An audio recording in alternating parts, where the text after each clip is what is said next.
Step outside tonight and look up, and you'll see her almost whole. The moon about 97% lit, so close to full she looks it, hanging bright on the last night before she peaks. And on this eve of fullness, here's the quiet invitation. Don't just look up. Look around. Because the moon didn't climb to this brightness in isolation. And neither did you.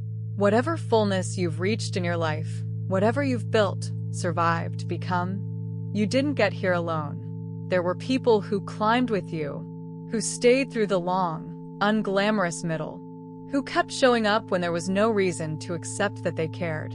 And on the night before the peak, it's worth actually noticing them. Tonight, the sky agrees. The moon is a waxing gibbous, August 26th, 2026, one night from full. And the sun sits in gate 59, line 4, the line of brotherhood and sisterhood, of the bonds of friendship and belonging that quietly hold a whole life together. So this is your moon letter about the people who climbed with you. Let's open it.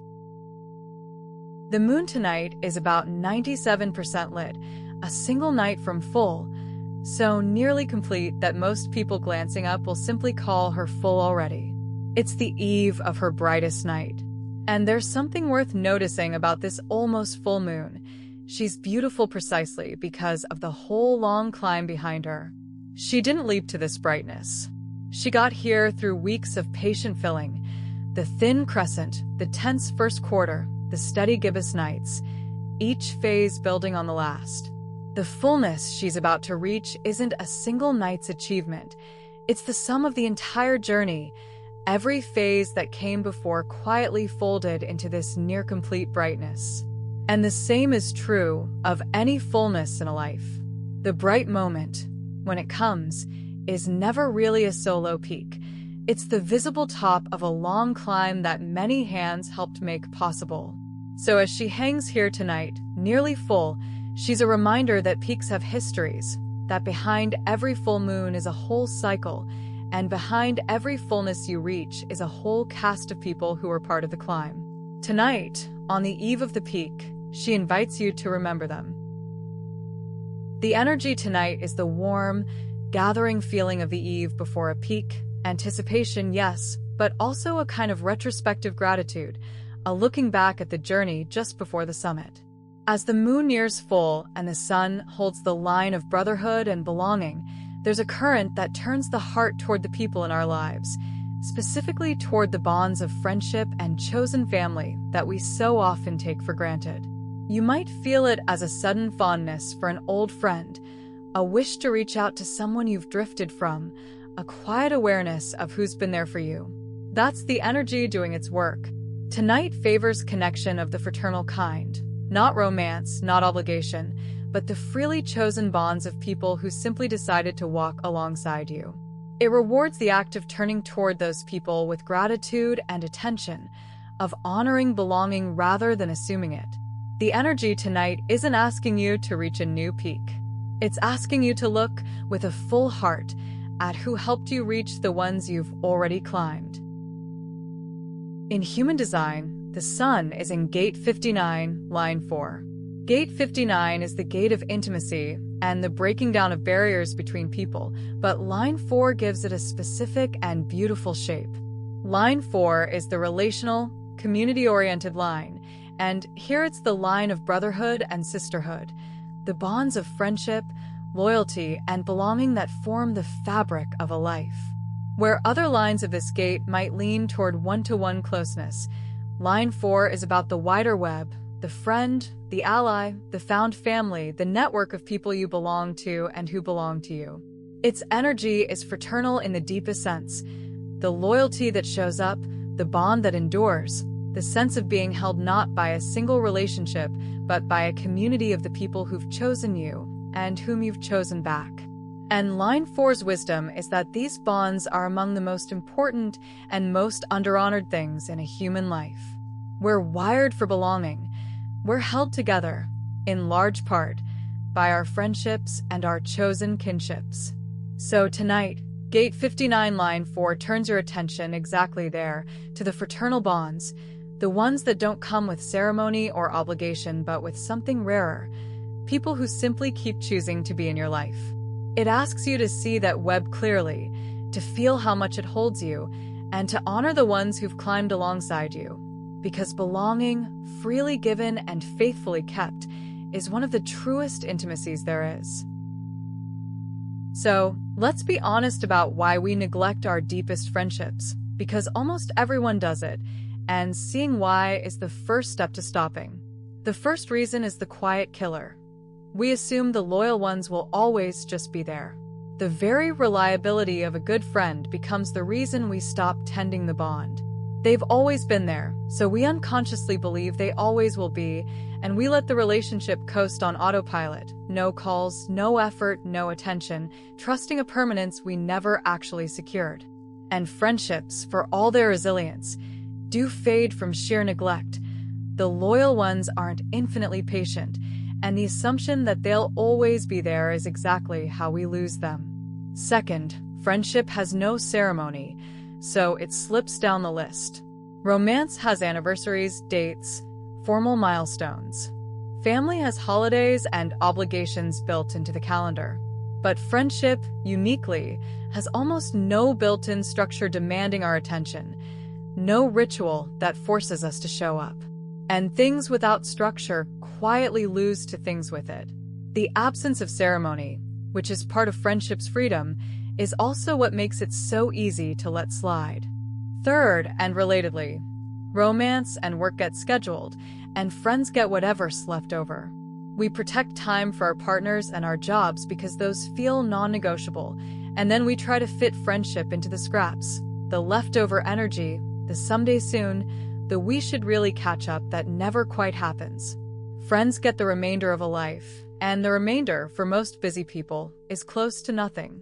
And fourth, the sad mechanism underneath. The bonds that ask the least of us are the easiest to starve. Good friendships are low maintenance and undemanding. That's part of what makes them restful. But it also means they never force the issue. A neglected friend rarely makes a scene. They just quietly drift, understanding, giving you space, asking nothing, until one day the bond has thinned to almost nothing, and you're not even sure when it happened. The very grace of a good friendship, its lack of demand, is what allows us to starve it without noticing. Which is exactly why honoring these bonds has to be deliberate. They won't demand your attention. You have to choose to give it on purpose, before the drift does its quiet work. So what is real belonging actually made of, so you know what to honor and what to tend? For things, all quieter than we expect. First, belonging is made of showing up, the plain, repeated, unglamorous act of being there. Not grand gestures, not perfect words, just presence, again and again, over time. The friend who shows up, for the ordinary and the hard, the celebration and the crisis and the nothing much Tuesday, is building belonging with every appearance.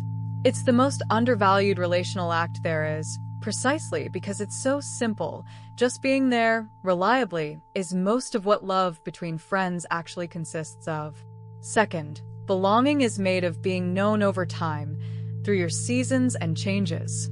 There's a particular richness to the friend who has known you for years, who remembers who you were, has watched you change, holds the long, continuous thread of your becoming. That kind of being known can't be manufactured or rushed.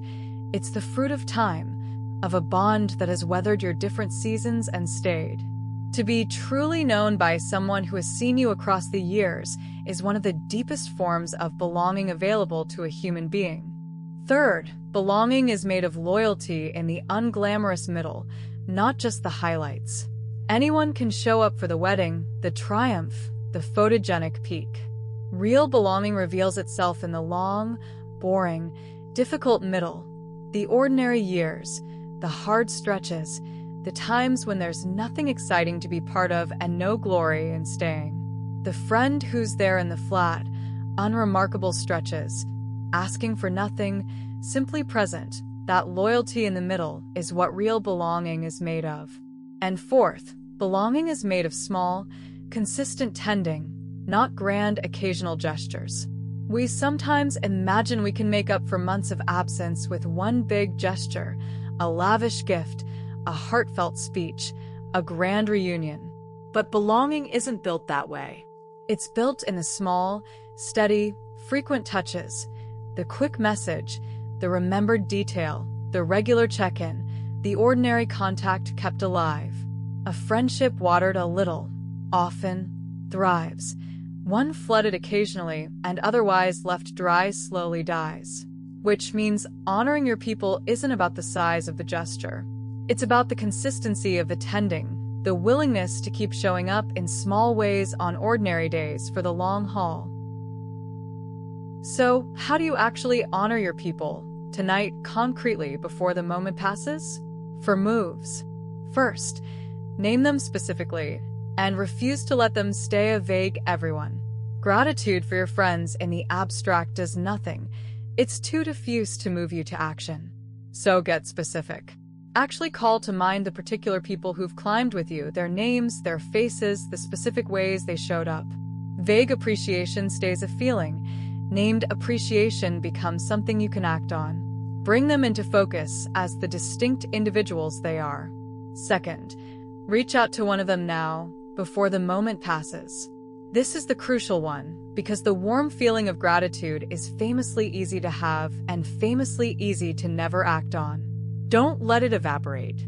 Pick one person and actually contact them, tonight or tomorrow at the latest, while the impulse is alive.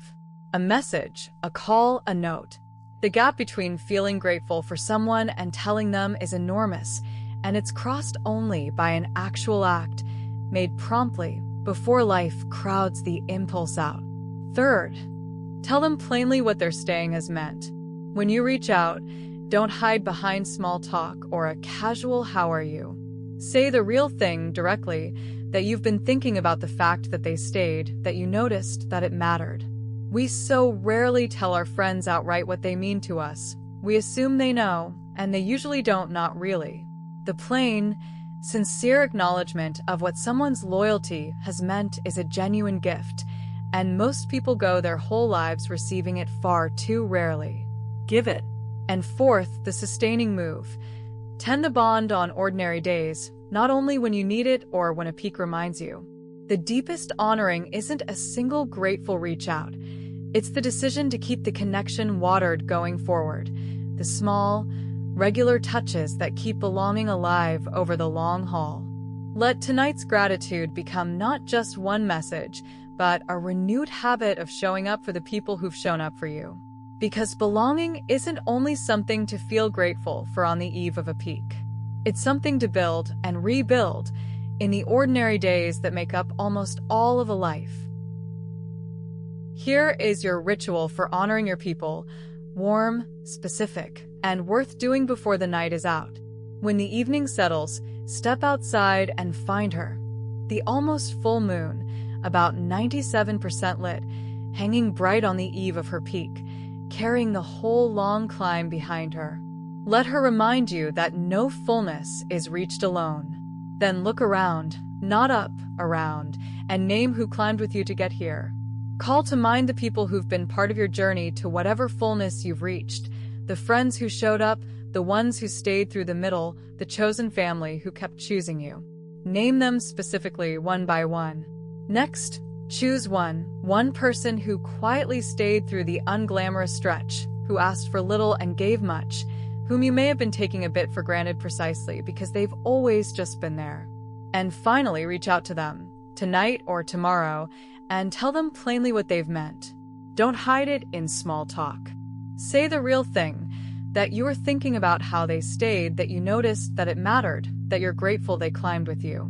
Then let it be the start of tending that bond more faithfully, small touches, ordinary days, going forward.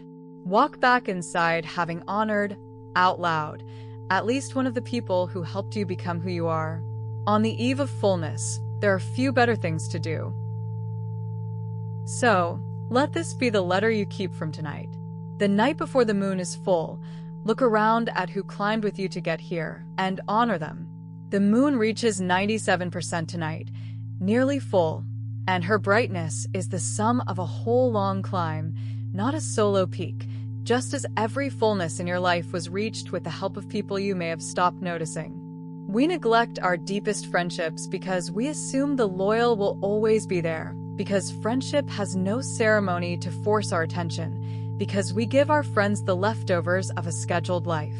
Don't name the people who stayed specifically. Reach out to one of them now, before the warm feeling fades. Tell them plainly what their staying has meant. And tend those bonds on ordinary days in small, consistent ways going forward, because belonging isn't built by grand gestures but by the humble act of showing up again and again. You did not climb here alone. Tonight, on the eve of the peak, honor the ones who climbed with you, and let them know, in real words, that you know it. Thank you for looking around tonight, and for honoring the people who climbed with you to get here. A new letter from the sky arrives every single day, and tomorrow the moon reaches full, her brightest, fullest night, and a powerful time to celebrate and to release. Until then, name your people, reach out to one of them, and tell them plainly what they've meant.